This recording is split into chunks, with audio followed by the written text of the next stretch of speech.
खरसुंडी नगरी हो झाली या पावन,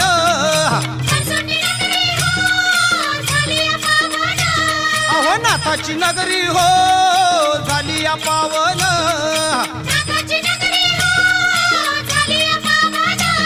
ये खरसुंडी नगरी हो झाली या पावन,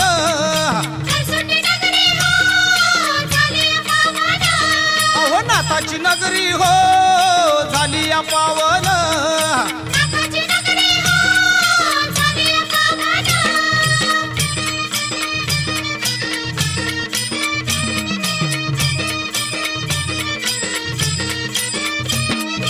नयाबाची हो भक्ती पाहून मायाच्या पोटी जन्म घेऊन देव आलाया सर्व सातून सर्व ठाणाला रूप दावून नाथाचं दर्शन नया घेऊन नाचू लागला तल्लीन होऊन खरसुंडी नगरी हो.